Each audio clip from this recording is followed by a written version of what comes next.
Hi, I'm Sean Burns. Today I'll be talking to you about some important facts, predictions, and impacts of global overpopulation. I've written about the issues of global population effects over the past blogs, and today I will summarize my research on the topic with my guest speaker, William Burns. Mr. Burns is knowledgeable about overpopulation because he has seen the direct effects. He reads extensively about world economics and population trends that affect global businesses. Welcome, Mr. Burns. Glad to be here. Thank you. I have been writing about blog posts about overpopulation, bringing up many points about how overpopulation impacts the world. I've talked about statistics, the supply and demand issue, the lack of fresh water, greenhouse gases creating global warming concerns, how to control births with government policies, and I have given specific examples of how different government policies can increase or decrease population growth. My biggest concern is that the supply of fresh water will not be enough in the future. In blog number 1, I quoted that the United Nations projects that the population will increase to 10 billion people by 2056. Mr. Burns, do you have any concerns about overpopulation, and can you give an example of your concerns?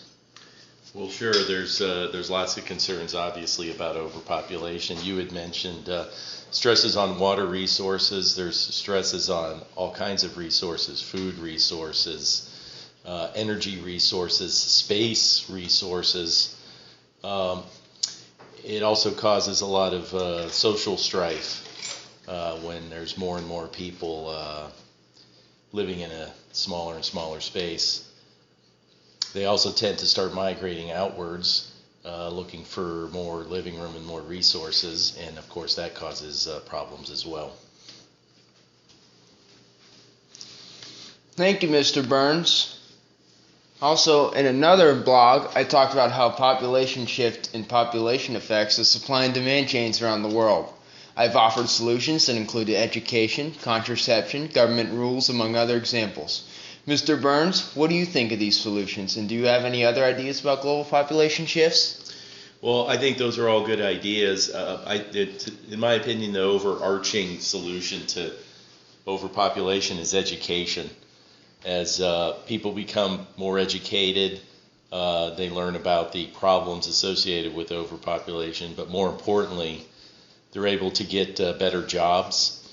And this enables them to support their families with fewer children and creates more independence for these individuals and these families. And perhaps China is the greatest example of this, as their economy has grown and has employed so many more people in better paying jobs. Their population curve has really leveled off.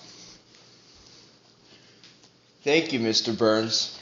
Finally, I also talked about the extreme deforestation in rainforests and around the world. From blog number 2, Mining and Deforestation Control, I quoted that up to 80% of the rainforest in Guyana was preserved, but mining still contributes to up to 60% of deforestation. It benefits governments to expand resource extraction industries with no concern for environmental losses. They make short-term gains, but at the cost that will lead to complete loss of habitat that cannot be restored by making extreme mining and deforestation legal. This creates huge problems and allows people to think they can have more children. What do you think about this, Mr. Burns? Do you think overpopulation will be solved as a world problem in your lifetime? Well, it certainly remains a big problem, but there has been significant progress made in my lifetime already, and I think that's going to continue. I had mentioned China earlier as a really good example of what education can do in an improving economy to reduce the need for more people just to help the family survive. It's gotten to the point now where China has eliminated their one-child policy, which was the law for so many decades, and are now allowing families to have 2 kids because population is, believe it or not, starting to be a problem, underpopulation, if you will, in China. Brazil is another great example of what education can do. The government has made a concerted effort over many decades, and believe it or not, kind of helped along by soap operas, as women in the home see more professional, independent women on TV. They want that kind of lifestyle.